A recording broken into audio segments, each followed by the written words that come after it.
अस्सलाम वालेकुम दोस्तों, मेरा नाम है अली, मेरे साथ हमेशा की तरह मौजूद है दाऊद और आप देख रहे हैं क्रिकेट लवर अली शो। क्योंकि इसको देखना तो बनता है। तो दोस्तों आज आप लोग लेकर आ रहे हैं जी टॉप 5 क्रिकेट न्यूज का सेगमेंट, जो कि हमेशा की तरह हमारा सेगमेंट होता है और बड़ी बड़ी खबरें जो वो निकलकर सामने आ रही हैं। नंबर 1 पे जी आवाज आ जाओ, आप लोगों से जो बात करने जा रहे हैं वो पीएसएल के हवाले से खबर निकलकर सामने आ रही है। पीएसएल फिर से दुबई में खतरात का शिकार हो गई है।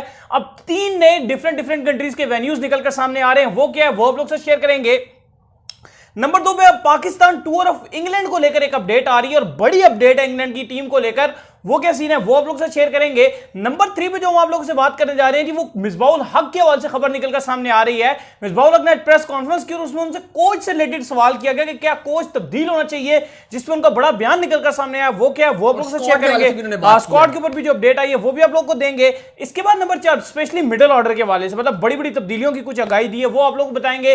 इसके बाद नंबर 4 पे जो खबर आ रही है वो उमर अकमल के हवाले से खबर निकलकर सामने आ रही है। कमरान अकमल ने एक और जो है पीसीबी को पेशकश कर दी उमर अकमल को खिलाने की। वो क्या है वो भी आप लोग से शेयर करेंगे। और नंबर 5 पे एक इंटरनेशनल खिलाड़ी ने रिटायरमेंट ले ली है, वो कौन है वो भी आप लोग से शेयर करेंगे। तो अगर आप हमारे चैनल पर नए और फर्स्ट टाइम आए तो चैनल को लाजमी सब्सक्राइब करें और साथ लेके बेल आइकन को बजाना ना भूलिएगा। तो बात का आगाज करते हैं दाऊद से नंबर 1 खबर को लेकर जो कि निकलकर सामने आ रही है। तो इस वक्त नंबर 1 खबर जो है वो पीएसएल के हवाले से गर्दिश कर रही है। दाऊद, पीएसएल फिर से आपके खतरात का शिकार हो गई है क्योंकि दुबई के अंदर जो है वो इस वक्त ईद की छुट्टियां अनाउंस हो गई और पीसीबी का दुबई के जो ऑफिशियल है उनसे कोई राब्ता नहीं हो पा रहा और अगर उनको कोई रिस्पांस नहीं मिलता तो टाइम बहुत कम रह गया है। ऐसे में दाऊद किससे राब्ता किया जी पीसीबी ने? बिल्कुल इसके बारे में बात करेंगे, लेकिन अली उससे पहले पीएसएल की टोटली जो है वो बुरी खबरें आए जा रही हैं आज ही, क्योंकि बड़े बड़े खिलाड़ियों ने ऑलरेडी पीएसएल के लिए आने के लिए भी मना कर दिया। अगर बात की जाए तो शकीब उल हसन की, तो उन्होंने कह दिया जी कि मैं जो हूं वो नहीं खेलूंगा क्योंकि ढाका प्रीमियर लीग बांग्लादेश में हो रही है। तो कहते हैं जी वो मैं उसमें पार्टिसिपेट करूंगा। साथ ही और भी महमूदुल्लाह हैं, तो शायद महमूदुल्लाह भी नहीं खेलेंगे। इसके अलावा अगर आप बात करेंगे तो साउथ अफ्रीकन क्रिकेटर्स जो आईपीएल तो छोड़ आईपीएल खेलने चले गए थे अपनी नेशनल ड्यूटी छोड़कर, लेकिन अभी वहां पर भी कोई डोमेस्टिक लीग हो रही है तो वो कह रहे हैं जी कि वो हम उस टाइम जून में हम डोमेस्टिक लीग खेलेंगे क्योंकि नेशनल ड्यूटी हमारे लिए बड़ी प्रायोरिटी है, फलाना है, ये है। अब ये बात समझ नहीं आ रही कि शकीब उल हसन उस टाइम जब श्रीलंका के साथ बांग्लादेश टेस्ट सीरीज खेल रही थी उस टाइम वो आईपीएल में वाटर बॉय बने हुए थे। पैसे का चक्कर है बाबू भैया, सब पैसे का चक्कर है। तो काफी अच्छी खबर नहीं आ रही। बांग्लादेशी और साउथ अफ्रीकन प्लेयर्स जो हैं वो पीएसएल मिस कर जाएंगे अगर पीएसएल होता भी है।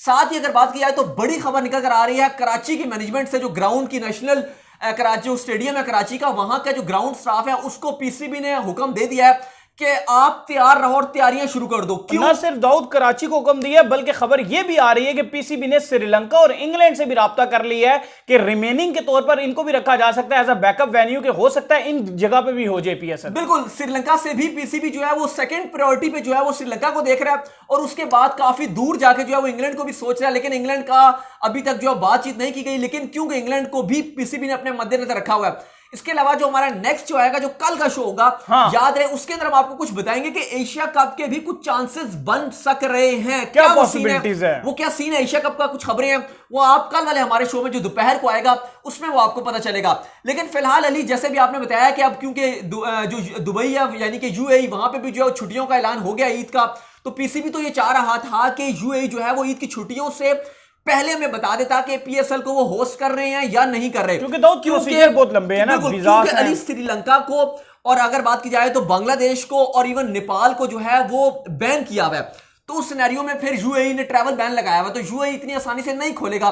तो मामलात सुलझते हुए दिखाई नहीं दे रहे, क्योंकि अली अगर इजाजत देनी होती यूएई ने तो वो यूएई एकदम से दे देता। हाँ। जो ये टाल मटोल हो रही है, टाइम गुजर रहा है, 1-2 दिन गुजारे जा रहे हैं, ऑलरेडी 4 से 5 दिन हो चुके हैं, ये एक ही दिन में फैसला आ जाना चाहिए था, हमने जैसे आपको बताया था, लेकिन क्योंकि ये टाल मटोल हो रही है तो यकीन माने कि सिग्नल जो है वो रेड है और मतलब यही है कि यूएई फिलहाल पीएसएल को अभी नहीं करवाना चाह रहा जून में। अब होगा क्या इससे? अब इससे पीसीबी को पीएसएल करवानी पड़ेगी या तो पाकिस्तान में यानी कि कराची में। अब कराची में क्योंकि ऑलरेडी हुक्म भी दे दिया गया है कि आप जो ग्राउंड्स वगैरह तैयार रखें, पॉसिबल हो सकता है।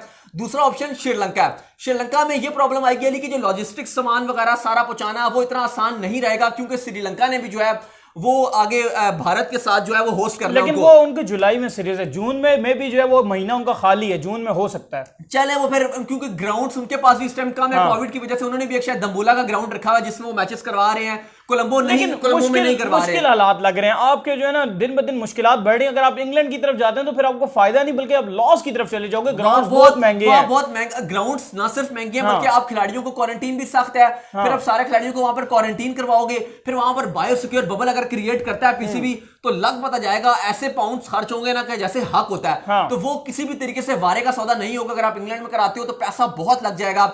अभी ऑलरेडी पीसीबी का, क्योंकि अभी बीच में बायोसिक्योर बबल टूटा है तो नुकसान हो चुका है। और फिर आप खतरा आपको इधर ये है कि अगर आप पाकिस्तान में कराते हो तो अभी जो लहर है कोरोना की, वो खतरा ये बता रहे हैं कि मजीद तेज हो सकती है। हाँ, लेकिन अभी तक खबरें अच्छी आ रही है क्योंकि जब से कह रहे हैं लॉकडाउन लगा है, केसेस में कमी आ रही है और आगे अब लॉकडाउन तो लगा है और ईद के बाद तक लगा रहेगा। तो उम्मीद है कि काफी चीजें बेहतर हो जाएंगी। लेकिन खबर यह आ रही है कि कराची में करवाया जा सकता है, लेकिन क्योंकि इससे पहले पीसीबी ने ऑलरेडी कहा था 2-3 दिन पहले कि अगर यूएई ने मना कर दिया तो हम कराची में नहीं करवाएंगे बल्कि और मजीद पोस्टपोन कर देंगे।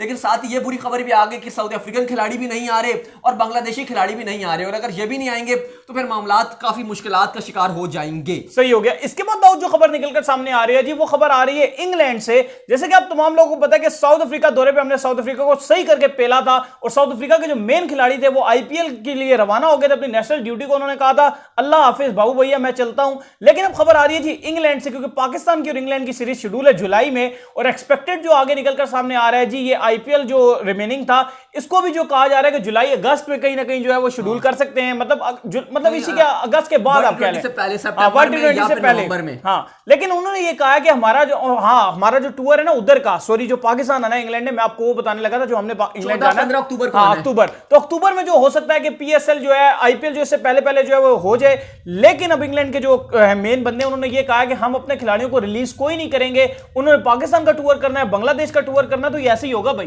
बिल्कुल आईपीएल के लिए नहीं भेजेंगे। गाइल्स निकल कर आए हैं सामने और उन्होंने कहा है कि जो आईपीएल के रीशेड्यूल जिसमें आईपीएल होगा, उन्होंने कहा है कि इंग्लैंड ने कि हम अपने प्लेयर्स अब आईपीएल के लिए नहीं देंगे। जो रीशेड्यूल आईपीएल होगा, जो मतलब बीच का जो आईपीएल खत्म होगा एंड का, वो कहते हैं उसके लिए हम अपने प्लेयर्स रिलीज नहीं करेंगे। और उन्होंने कहा है कि जो पाकिस्तान वाली सीरीज है और उसके अलावा भी जो इंग्लैंड की बकिया सीरीज खेलनी है इंग्लैंड ने, तो हम किसी भी प्लेयर को इजाजत बिल्कुल भी नहीं देंगे, नॉट एट ऑल, कि वो जाकर जो है वो आईपीएल खेलें और अपनी नेशनल ड्यूटी को छोड़ दें। तो उन्होंने कहा कि नेशनल ड्यूटी पहली प्रायोरिटी और हम किसी तौर पर भी खिलाड़ी को इजाजत नहीं देंगे, चाहे पाकिस्तान के साथ जो 2 टी20 हैं वो हो जाए या बीच में और भी अगर उनकी बांग्लादेश के साथ फाइनल होगी या उसके अलावा भी, क्योंकि वर्ल्ड टी20 वाला साल है तो इंग्लैंड शायद बीच में कुछ टी20 और भी अरेंज करवाएगा। वो क्या है ना, वो उनका बोर्ड कह रहा है उन्होंने तो ऑलरेडी इतने ज्यादा अपनी सीरीजें करवा ली, अभी तो मजीद करवा रहे हैं, टी20 सीरीज अरेंज कराएंगे और भी। तो उन्होंने कहा कि हम किसी सूरत भी जो है वो इजाजत नहीं देंगे, क्योंकि शायद भारत भी जो है वो एक सीरीज अरेंज कर ले और बाकी भी उनकी कुछ सीरीज अरेंज हो सकती हैं। तो उन्होंने कहा जी कि बिल्कुल हम प्लेयर को इजाजत नहीं देंगे, क्योंकि साथ उन्होंने ये भी कहा है कि अगर नहीं भी सीरीज आगे होती,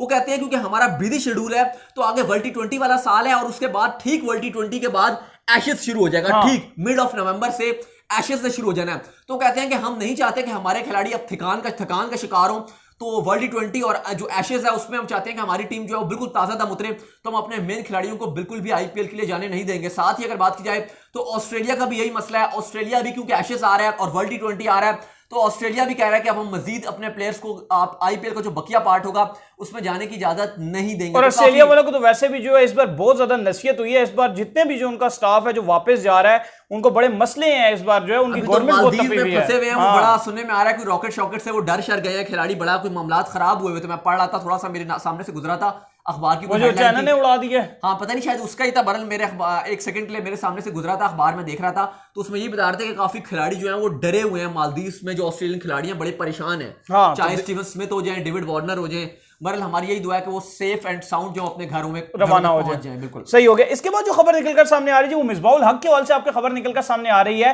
कि मिसबाहुल हक जो आज एक बड़ी लंबी चौड़ी प्रेस कॉन्फ्रेंस करने आए थे, जिसमें उन्होंने कोच के हवाले से भी बात की और मिडिल ऑर्डर के हवाले से भी बात की है। पहले मिडिल ऑर्डर के हवाले से डिस्कस कर लेते हैं। तो दाऊद, उनका ये कहना है कि जो आपका साउथ अफ्रीका और जिम्बाब्वे में जो टी20 आप खेले उसमें आपको मसला आया जी मिडिल ऑर्डर को लेकर, तो हो सकता है जो इंग्लैंड की जो सीरीज होगी, बल्कि पॉसिबल है, हो क्या होगा यही होगा कि आपको उसमें मिडिल ऑर्डर में बड़ी तब्दीलियां देखने को मिलेंगी। देखिए बिल्कुल, उन्होंने मिसबाहुल हक से जब सवाल किया गया कि वर्ल्ड टी20 की आप क्या तैयारियां कर रहे हैं और क्या लड़कों को जो आपके सीनियर प्लेयर्स हैं लाइक वहाब हो गए, इमाद वसीम बाहर बैठे हुए हैं, तो इन लड़कों को चांस दिया जाएगा, तो मिसबाहुल हक ने कहा कि जिम्बाब्वे और साउथ अफ्रीका की क्योंकि अभी हम ट्राई कर रहे थे तो इसमें हमने जो है वो कुछ ट्राई करना था वो हमने कर लिया, लेकिन जो इंग्लैंड की हमारी सीरीज होगी उससे हम वही स्क्वाड तैयार करेंगे जो हमारा वर्ल्ड टी20 में जाएगा। शायद कोई एक आध इधर उधर हो जाए, लेकिन हमारी पूरी तैयारी होगी कि 100% वही स्क्वाड लेकर जाएं जो वर्ल्ड टी20 में टीम उतरेगी। यानी कि जो इंग्लैंड का स्क्वाड होगा, बहुत ही नजरें रहेंगी उसके ऊपर सबकी, क्योंकि वो फुल एंड फाइनल स्क्वाड होगा वर्ल्ड टी20 वाला।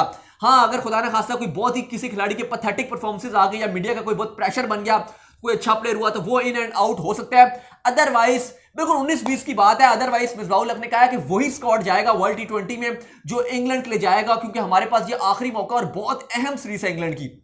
साथ ही अब उसे पूछा गया, सवाल की बातें हो रही हैं कि आप जो है वो वाइट बॉल का कोच ओडीआई और टी20 के लिए कोई डिफरेंट कोच लगा दे, तो उन्होंने इसका जवाब दिया, वो कहते हैं जी ये मेरा काम नहीं है, ये बोर्ड का काम है, और अगर बोर्ड लगाता है तो फिर ये उसका काम है। मुझे पहले भी जो है वो चीफ सेलेक्टर और हेड कोच बोर्ड ने बनाया था, तो इसमें मेरा कोई लेना देना नहीं है, मैं खुद से नहीं बना, मुझे बोर्ड ने बनाया है। सही हो गया। इसके बाद जो खबर निकलकर सामने आ रही है, जो कमरान अकमल की ओर से खबर निकलकर सामने आई है, अब कमरान अकमल निकलकर सामने आए हैं क्योंकि हमने देखा कि उमर अकमल ने कहा जी मैं अपने 45 लाख रुपए जो मैं पे नहीं कर सकता, मुझसे जो है किस्तों में ले लो या मुझे खिला के ले लो, मैं कमा के दे दूंगा। तो अब कमरान अकमल ने कहा जी कि पीसीबी जो है वो मेरे से, जो मैंने पीएसएल खेला था पिछला, उसके जो चार्जेस बनते हैं मेरे, उसमें से जो है वो उमर अकमल के पैसे काट ले और इसको चांस दे दे। क्या सीन है भाई ये? देखिए, बड़ी हैरानकुन स्टेटमेंट है। मुझे भी बड़ी अजीब सी हैरानी हुई है कि उमर अकमल जो है वो लटकाया हुआ, उन्होंने रिहैब में जा ही नहीं रहे हैं कि पैसे मेरे पास नहीं है। देखो ये मजाक और ये मैं मानता ही नहीं कि उमर अकमल के पास पैसे नहीं है। ठीक है, वो कब से एक डेकेड हो गई उनको पाकिस्तान से खेलते हुए, और हमने देखा। अब देखो आबिद अली है, आबिद अली को कितना अरसा हुआ, 2019 में वो सिलेक्ट हुआ था पाकिस्तान टीम में, वर्ल्ड कप में वो खेला भी नहीं था, एक मैच भी नहीं खेला, बल्कि इवन स्क्वाड से भी उसे बाहर कर दिया था। और उससे पहले उसके पास एक मोटरसाइकिल था, वो जो उसने बताया मेरान गाड़ी थी, मेरान मोटरसाइकिल के बाद उसने फिर मेरान गाड़ी ले ली थी। लेकिन अभी आप देखोगे तो ना सिर्फ उसके पास एक शानदार बंगला है, बल्कि साथ ही उसके पास जो ग्रैंडी गाड़ी है जिसकी कोई लगभग 40 लाख रुपए अभी कीमत चल रही है, और अच्छी जबरदस्त लाइफ स्टाइल जी रहा, सिर्फ 1.5-2 साल में ना वो पीएसएल खेला है। और ये उमर अकमल जो है वो इतनी लीग्स खेले हैं, इतनी इन्होंने लीग्स खेली हैं, और वर्ल्ड कप खेले, कितने खेले आप गिन गिन के थक जाओगे भाई, समझ लो। 2010 वाला वर्ल्ड टी20, 2011 वाला 50 ओवर का वर्ल्ड कप, 2015 का 50 ओवर वाला वर्ल्ड कप, चैंपियंस ट्रॉफी 13 की, 14 का वर्ल्ड टी20, 12 का वर्ल्ड टी20, 16 का वर्ल्ड टी20। यार खुदारा, अगर आप ये बोलो कि आपके पास पैसे नहीं, अगर आप एक वर्ल्ड कप भी खेल जाते हो, आप करोड़ों रुपए कमा लेते हो। ऐसा ही है। तो ऐसी ये फजूल बात है कि मैं मानता ही नहीं। और चलो छोड़ो, आप उमर अकमल जो खाली पीएसएल में ही खेले थे, प्लैटिनम कैटेगरी में हमेशा होते हैं, और रुपीस में अगर आप कन्वर्ट करोगे तो 2 करोड़ से ऊपर ही प्लैटिनम कैटेगरी वाले को मिलता है। तो भाई अगर फिर भी ये कह रहे हैं कि मेरे पास 40 लाख नहीं है, इन्होंने करोड़ों रुपए कमाया, करोड़ों, और हर साल ये बहुत करोड़ों कमाते हैं, इतने लीगें भी खेलते रहे हैं। फिर इसके बाद प्रीमियर लीग, अभी पीछे अभी थोड़ा अर्सा पहले जो है ये ऑडी के जो है वो ब्रांड एम्बेसडर बने थे पाकिस्तान के। वो तो सही बताया, ऑडी का ब्रांड एम्बेसडर था, ऑडी ने पूरी इनको गिफ्ट की थी गाड़ी। तो मतलब ये ऐसी फजूल बात है कि उमर अकमल के पास 40 लाख रुपए नहीं है। बात ये कह ली, देखो 40 लाख रुपए दो, अपना रिहैब प्रोग्राम करो। यार मैं कहता, सुनो मेरी बात, अगर इतने नहीं है तो आपके पीछे जो ऑडी खड़ी हुई थी जिस पे आप टिकटॉक बना रहे हो, तो इसको बेच के आप पैसे दे दो। और एक गाड़ी नहीं है, और एक गाड़ी नहीं है इसके साथ, वो जो एक गाड़ी उनके साथ प्राडो भी खड़ी हुई थी, जो उनके साथ खड़ी हुई थी, उसकी भी कुछ 70-80 लाख कीमत थी। इस तरह की 5-5, 6-6 गाड़ी, और इवन के पास जो हैवी बाइक से इतने ज्यादा, ये फजूल बात है कि मेरे पास अलग बात है। देखो देखें उमर अकमल साहब, बात ये है कि अभी बेस्ट टाइम, अगर अभी इस टाइम के अंदर आप टीम में एंट्री मार सकते हैं, ये अब बेस्ट टाइम आ गया, क्योंकि मिडिल ऑर्डर पाकिस्तान का बहुत बुरी तरह लड़खड़ाया हुआ है। इससे बेस्ट टाइम शायद आपको वर्ल्ड, अगर टी20 आ गया फिर आपको चांस ना मिला तो फिर आपको टाइम नहीं मिलेगा। ये फजूल बात है। उमर अकमल अगर कह रहे हैं मेरे पास पैसे नहीं, और कमरान अकमल कह रहे हैं जी कि मेरी पीएसएल की फीस से काट लें, यार गरीब बंदे नहीं है, इनके पास बहुत पैसा है। अब कमरान अकमल को देख लो, 15 साल से ज्यादा हो गए उन्हें पाकिस्तान टीम को खेलते ही जा रहे हैं। इतने अमीर खिलाड़ी, अगर ये 40 लाख रुपए भी अपना फाइन नहीं दे सकते तो फिर ये ज्यादती है, और उनको दे देना चाहिए, और उसके बाद अपना रिहैब प्रोग्राम करें शर्जील की तरह। और टीम में वो भी आ गए थे, तो फिर इनके पास एक ऑप्शन तो होगा ना कि अपने लिए अवेलेबल है सिलेक्शन के लिए। अब भी ये ना डोमेस्टिक खेल सकते हैं, ना पीएसएल खेल सकते हैं, और कह रहे हैं जी मैं 40-45 लाख रुपए नहीं दूंगा, तो ये एक फजूल बात है। इनको चाहिए दें और टीम में एंट्री मारें। सही हो गया। इसके बाद जो खबर निकलकर सामने आ रही है जी, वो एक न्यूजीलैंड के खिलाड़ी के हवाले से आ रही है कि जिसने जो है रिटायरमेंट लेने का ऐलान कर दिया ठीक वर्ल्ड टेस्ट चैंपियनशिप के बाद, क्योंकि वो खेली जा रही है जी इंग्लैंड के अंदर। न्यूजीलैंड और इंडिया आमने सामने होंगे, तो क्या सीन है भाई? बिल्कुल, बीजे वॉटलिंग जो है, जो न्यूजीलैंड के बड़े स्टार बैट्समैन, उन्होंने डिसाइड कर लिया है कि 35 साल उनकी उम्र है, उन्होंने डिसाइड कर लिया कि जो वर्ल्ड टेस्ट चैंपियनशिप का जो फाइनल खेला जा रहा है साउथहैम्पटन एजिस बाउल में इंडिया के साथ, वो कह रहे हैं वो मेरा आखिरी मैच होगा, और उसके बाद मैं इंटरनेशनल क्रिकेट से रिटायर्ड हो जाऊंगा। बाकी फॉर्मेट तो खेलते नहीं है, टी20 ओडीआई पहले खेलते थे, लेकिन ज्यादातर पक्के जो प्लेयर हैं वो टेस्ट के प्लेयर हैं। और मजे की बात यह कि इन्होंने अपना टेस्ट का जो डेब्यू किया था वो पाकिस्तान के अगेंस्ट किया था 2009 में। और अपना जो उन्होंने अभी तक आखिरी टेस्ट खेला हुआ है वो भी पाकिस्तान के अगेंस्ट ही खेला हुआ है 2021 में। तो अपना उनका पहला और आखिरी टेस्ट अभी तक पाकिस्तान के अगेंस्ट है, लेकिन वो चाह रहे हैं कि जो वर्ल्ड टेस्ट चैंपियनशिप का फाइनल भारत में खेला जाएगा वो उनका आखिरी टेस्ट होगा, और आज उन्होंने रिटायरमेंट का अनाउंस कर दिया है। तो उम्मीद करते हैं कि आज का हमारे शो आपको पसंद आया। तो वीडियो को लाइक कीजिए, चैनल को सब्सक्राइब कीजिए, साथ ही बेल आइकन को बजाइए, दौड़ को फॉलो कीजिए इंस्टाग्राम पे, बिल्कुल इंस्टाग्राम में जाओ और मुझे फॉलो कर लें, यहाँ पे मैं मौजूद हूं दाऊद क्रिकेट के नेम से, और मुझे फॉलो कीजिए जी, मैं मौजूद हूं क्रिकेट लवर ऑफिशियल के नाम से। फिर आपसे मिलते हैं नेक्स्ट वीडियो में, तब तक के लिए अल्लाह हाफिज़।